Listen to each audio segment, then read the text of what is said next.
देखिए विद्यार्थियों, आप लोगों के लिए कल मैंने जो है ऑनलाइन क्लास ली थी, उसमें एक आंकड़ों का जो प्रक्रमण है इसके बारे में बताया था कि माध्य, माध्यिका और जो बहुलक है उसमें क्या संबंध होता है। एक बार मैं आप लोगों के लिए दोबारा से बता देता हूं। देखिए एक बार दोबारा से समझ लें आप लोग। एक बेटा ध्यान से देखें, ये क्या है? माध्य, और ये है माध्यिका और बहुलक। ठीक है। माध्य जो होता है इसमें प्रेक्षणों का योग बटे प्रेक्षणों की संख्या, राशियों का योग बटे राशियों की संख्या, यानी इसमें सिग्मा xi बटा n ये निकालते हैं। माध्यिका जो होता है इसमें जो माध्यिका होती है वो n बटा 2वां पद होता है या n प्लस 1 बटे 2वां पद होता है। इसमें ये कब लगता है? जब n का मान सम हो, और ये कब लगता है? जब n का मान कैसा हो? विषम हो। और बहुलक में सर्वाधिक आवृत्ति, सर्वाधिक आवृत्ति जिस वर्ग की होती है, सर्वाधिक आवृत्ति, आवृत्ति का मतलब फ्रीक्वेंसी यानी बारंबारता, तो वह बहुलक कहलाता है। अब देखिए नंबर जैसे 9 आ गया तो 9 में भाग नहीं जा रहा तो विषम हो गया, एक जोड़ करके 2 का भाग लगा देंगे तो मतलब आधा कर देते हैं, दूसरा भाग होता है ये। तो माध्य, माध्यिका और बहुलक में संबंध क्या है? तो देखिए इसमें संबंध निकालने के लिए हम लोग थोड़ा सा बता देते हैं आपको। माध्य जो होता है इसमें माध्य का दूना बहुलक में यदि जोड़ देते हैं तो माध्यिका निकलती है 3 गुना। कितना निकलती है? 3 गुना माध्यिका निकलती है। तो माध्यिका डबल बहुलक में जोड़ने पर माध्यिका का कितना गुना निकलता है? 3 गुना निकलता है। तो ये मैंने आप लोगों के लिए कल जो है बताया था। अब देखिए इसमें आगे बढ़ते हैं कि आंकड़ों का प्रक्रमण किस तरीके से जो हम लोग करते हैं। केंद्रीय प्रवृत्ति के माप हैं, प्रकीर्णन के माप हैं, संबंध के माप हैं। इसमें मैं आप लोगों के लिए यहां तक पहुंच गया था। देखिए ये मैंने बताया था आप लोगों के लिए, प्रश्न भी बता दिया था और इसमें ये फॉर्मूला भी बताया था और यहां तक ये प्रश्न बता दिया था मैंने।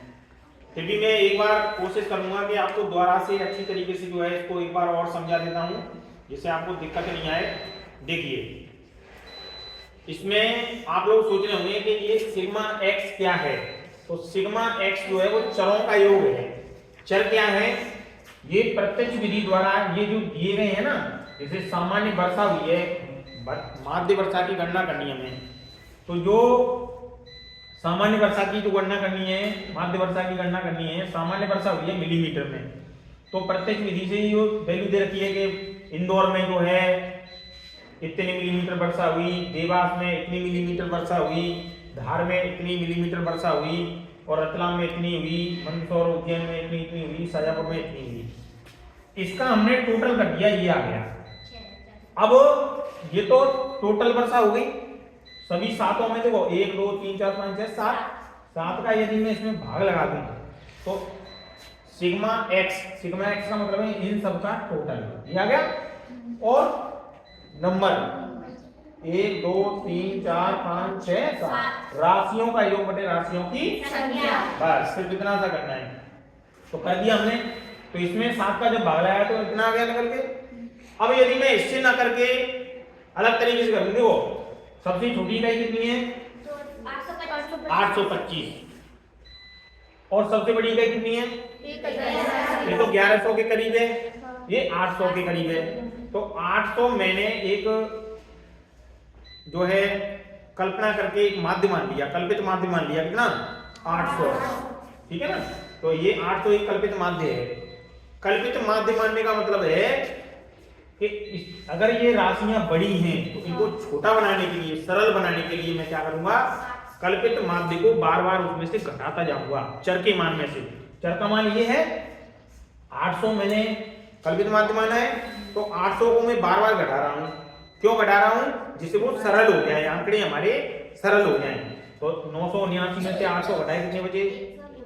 1083 में से 800 घटाए 283, 833 में से 800 घटाए 33, 896 में से 800 घटाए 96, इस तरीके से 977 में से 800 घटाए तो 177। इन सब का टोटल कर लिया, बड़ा आसानी से निकल आया। अब हम लोग क्या करेंगे, इसका फॉर्मूला थोड़ा सा चेंज हो जाएगा। यहाँ पे हम लोग a प्लस कर देंगे, क्या कर देंगे? a प्लस, यहाँ पे x बार बराबर इसके आगे लिख देंगे a plus minus sigma x बटा n, ये हो जाएगा। तो फॉर्मूला थोड़ा सा चेंज हो जाएगा, देखिए ये हो जाएगा। ये तो साधारण विधि थी, प्रत्यक्ष विधि थी, ये वाला हो जाएगा। देखिए x बार बराबर a प्लस सिग्मा d बटा n। तो जो डिफरेंस निकल के आ रहा है हमारा, उसमें हम लोगों ने क्या किया है कि टोटल जो हमारा निकल के आ रहा है तो वो 884 है और 7 का लगा दिया भाग। तो देखो 884 बटा 7 का इसमें भाग लगाया तो कितना आया? 126.29। कितना आया? 126.29। तो 800 में 126.29 जोड़े तो कितने हो गए? 926.29। तो आंसर तो ध्यान देने की बात यह है कि चाहे प्रत्यक्ष विधि से करें या अप्रत्यक्ष विधि से करें, माध्य का मान वही आता है, माध्य का मान कभी नहीं बदलता। क्लियर? लेकिन प्रत्यक्ष विधि और अप्रत्यक्ष विधि में अंतर क्या है? अप्रत्यक्ष विधि का प्रयोग आंकड़ों को थोड़ा सा सरल बनाने के लिए, जो बड़े आंकड़े आते हैं तो उनको अच्छे रूप में हल करने के लिए, छोटे रूप में लघु रूप में बदल करके और उनको हल करने के लिए, आसानी से हल करने के लिए उसका प्रयोग किया जाता है। अब देखिए प्रत्यक्ष विधि और अप्रत्यक्ष विधि के बारे में हम लोग, ये प्रश्न है, देखिए ऐसे प्रश्न आता है। ये प्रश्न कई बार जो है राजस्थान बोर्ड के प्रायोगिक परीक्षा में पूछा गया है और हो सकता है इस बार भी आ जाए, इसलिए बहुत अच्छी से इसको समझें आप लोग। देखिए आंकड़ों के प्रयोग से फैक्ट्री में काम करने वालों की माध्य मजदूरी की दर की गणना कीजिए। अब देखिए इसमें फैक्ट्री श्रमिकों की मजदूरी दर, मजदूरी रुपए प्रतिदिन 50 से 70, 70 से 90, 90 से 110, 110 से 130, 130 से 150, ये वर्ग अंतराल में कन्वर्ट कर दिए। 50 से 70 रुपए प्रतिदिन की मजदूरी के मिलते हैं, ऐसे लोगों की, श्रमिकों की संख्या है 70 से 90 रुपए दिन को प्रतिदिन के हिसाब से मिलते हैं, उनकी संख्या है। इस तरीके से 130 से 150 रुपए श्रमिकों की संख्या, मतलब प्रतिदिन के हिसाब से मिलते हैं, ऐसे श्रमिकों की संख्या कितनी है? ये क्लियर है? हमें क्या निकालनी है इसकी? फैक्ट्री श्रमिकों की मजदूरी दर दे रखी है और हमें इसका जो है माध्य मान की गणना करनी है ना, x बार की गणना करनी है, यानी माध्य ज्ञात करना है। तो माध्य ज्ञात करने के लिए किस तरीके से करेंगे? देखिए बहुत आसान है, आप लोग बड़े आसानी के साथ में इसको जो है समझ सकते हैं। देखिए मैं थोड़ा सा इसको बड़ा कर लेता हूं जिससे आसानी के साथ में आपको समझ में आ पाए। देखो अब क्लियर दिख रहा है? वर्ग दे रखा है आपके लिए,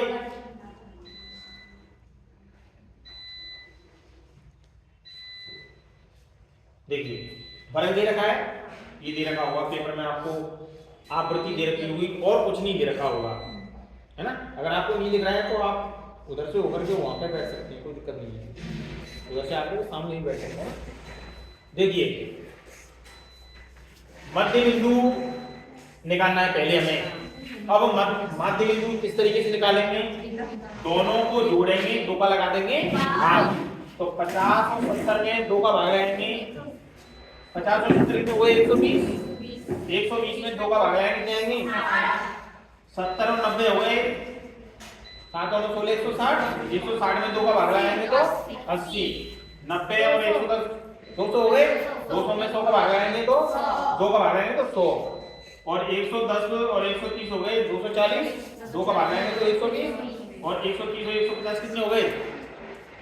280, 280 में 2 का भाग लगाएंगे तो 140। बहुत सरल है, दोनों को जोड़ो और 2 का लगा दो भाग, माध्यमान आ गया। अब आप लोग देखो ये कितने हैं? 1 2 3 4 5, 5 है, तो 5 में समय या विषमय? विषमय है ना, तो 1 जोड़ दो, 1 जोड़ दो, कितने हो गए? 2 का भाग लगा दो, कितने आ गए? 6 में 2 का भाग लगाएंगे तो 3 आएंगे, तो 3 आ गए। तो चाहे तो नीचे से देख लो पहला दूसरा तीसरा, चाहे ऊपर से देख लो पहला दूसरा तीसरा। कल्पित माध्य कितना आ गया? 100 आ गया भाई, तीसरा पद देखना है अपन लोगों को, तो 100 आ गया। अब हम डायरेक्ट विधि से यदि करेंगे तो कुछ नहीं करना है, सीधा सीधा गुणा करना है, fx करना है। देखो इसका 1 से गुणा करा, ये आ गया, 20 का 80 से गुणा करा, ये आ गया, 25 का 100 से गुणा किया, 2500 आ गया, 35 का 120 से गुणा किया, 42 आ गया, 9 का 14 नंबर 126, 1260 आ गया। टोटल जोड़ दिए, इतने हो गए। इसको बोलते हैं सिग्मा fx। 10160, 10160 में इसका भाग लगाएंगे बारंबारता का। देखो 5 और 5 10 और 19 की 9 हसला की 1, 2 9 11, सॉरी 5 5 10 और 19 की 9 हसला की 1, 2 2 4 2 6 और 3 9, 99 आ गया। 99 का भाग 10160 में लगा देंगे तो हम लोगों के लिए माध्य की गणना आ जाएगी। लेकिन हमें इसको और थोड़ा सा सरल बनाना है, थोड़े आंकड़े ज्यादा बड़े पड़ रहे हैं, ये थोड़ा छोटा करना है। तो कैसे करेंगे? देखो बहुत आसान है, बार बार x माइनस a कल्पित माध्य है, कितना माना है हम लोगों ने? 100। कितना माना है? 100। तो ऐसा करेंगे, इन बिंदुओं में से जो दे रखा है ना ये वाला, इसमें से कितने कितने घटा देंगे हम लोग? 100 घटा देंगे। तो देखो 60 में से 100 गए तो माइनस के 40, 80 में से 100 गए तो माइनस के 20, 100 में से 100 गए तो 0, 120 में से 100 गए तो 20 और 140 में से 100 गए तो 40। क्लियर? अब FD, D का मतलब डिफरेंस निकाला है, विचलन निकाला है हम लोगों ने। ये विचलन कैसे निकालते हैं? जो चर के मान दिए हुए हैं, माध्य मान दिए हुए हैं, जब वर्गंतराल दे रखा होता है तो माध्य मान निकालते हैं। बारंबारता में से घटा देना गलती से, माध्य मान में से ही घटाते हैं, और जो कल्पित माध्य मान है उसको घटाते हैं। अप्रत्यक्ष विधि के लिए मान छोटा करने की विधि है, बहुत अच्छी विधि है ये। तो ये आ गए। अब FD करेंगे, देखो FD यानी इसकी लड़ाई इससे कराएंगे, 40 की लड़ाई 10 से कराई माइनस के 400, 20 की लड़ाई 20 से कराई माइनस के 400, 0 की इससे कराई 0, 35 की 20 से कराई 709 की 4 नाम 360, माइनस माइनस वाले 800 हो गए, 7 और 3 10 1060 हो गए। तो प्लस वाले ज्यादा हैं, माइनस वाले कम हैं, तो प्लस वाले कितने बच गए? 260। तो ये FD है, सिग्मा कर दिया, FD का योग, सिग्मा का मतलब योग होता है, तो ये आ गया 260। अब क्या करेंगे? U पग विचलन विधि चालू हो रही है यहाँ पे। U का मतलब है x माइनस a बटा h, x माइनस a बटा h या d बटा h कह लो। h का मतलब होता है वर्ग अंतराल, यानी इनके बीच में कितने कितने अंतर होगा? 20-20 का।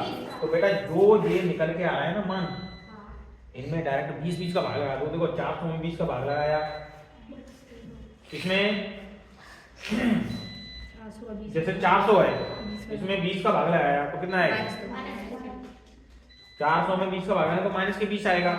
लेकिन इसने x माइनस 100 बटा 20 ये आ रहा है, तो यहाँ पे 400 में भाग नहीं लगाएंगे हम लोग, d में भाग लगाएंगे, d बटा h। FD बटा h नहीं करेंगे, हमें क्या करना है? d बटा h, x minus a upon h। समझ में आ रही बात? इसको इसमें भाग नहीं लगा, मत लगा देना, जैसे मैं अभी लगा रहा था ना, इस तरीके से मत लगा देना, क्योंकि ये तो FD वाला है, तो मान निकल ही गया अलग से। हमें निकालना है u निकालने के लिए क्या करते हैं?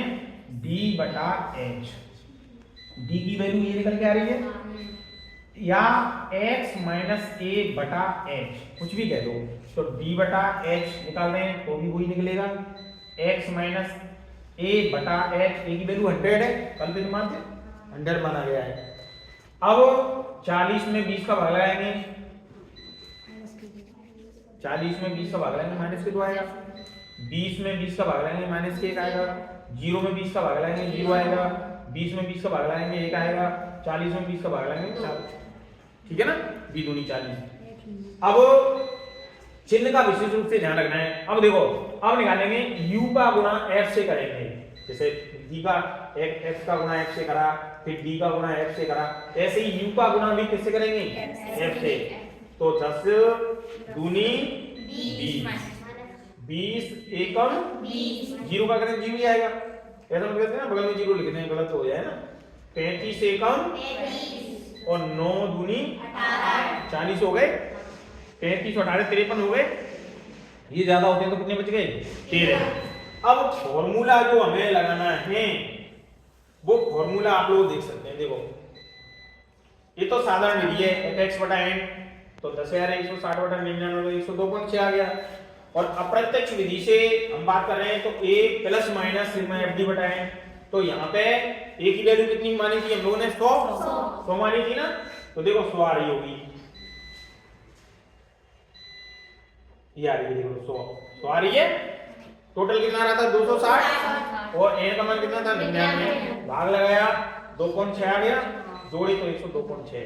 तो हर विधि से जो वैल्यू निकल के आएगी, चाहे प्रत्यक्ष विधि से निकालें चाहे अप्रत्यक्ष विधि से निकालें, दोनों विधियों से कैसी वैल्यू आती है निकल के, समान वैल्यू आती है। और ये प्रश्न जो है इसको जैसे हम इस पे करके देखें, देखिए थोड़ा सा मैं बता देता हूँ आपको एकदम क्लियरली। देखो कि एक तो होता है वर्ग अंतराल, क्या होता है वर्ग अंतराल, ठीक है। जैसे मान के लो 0 से 10, 10 से 20, 20 से 30, 30 से 40 और 40 से 50, ये होती है बारंबारता। क्या होती है, तो बोलते हैं हम लोग बारंबारता, ठीक है, फ्रीक्वेंसी।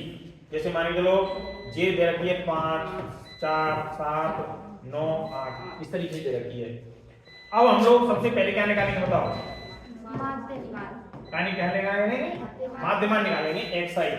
तो दोनों को जोड़ेंगे 2 का लगा देंगे 8, दोनों को जोड़ेंगे 2 का लगा देंगे 8, 10 का अंतर है, 5 और 10 15, 15 10 25, 25 और 10 35, 35 और 10 चेक करेंगे तो 40 50 90 में 2 को भाग लगाएंगे तो 45, ये निकल के आ रहा है, ये आ गया।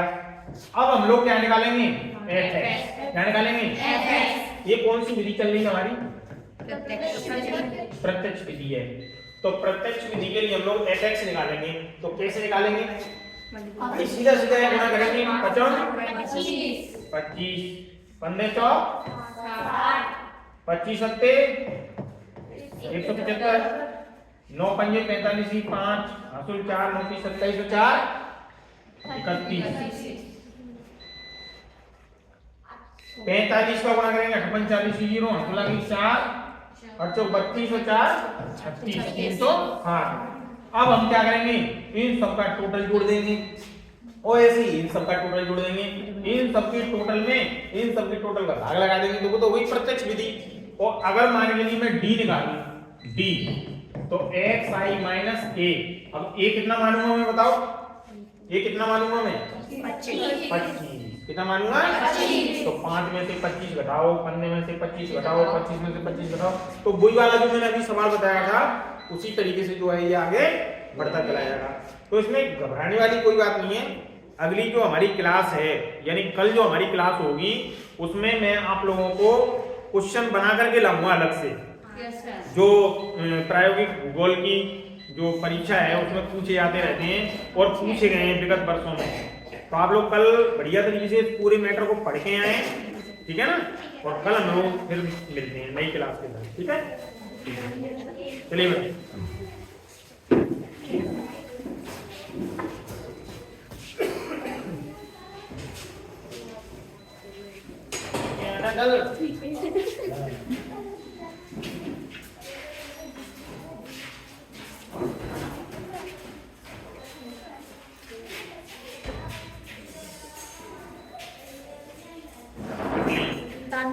चल रही है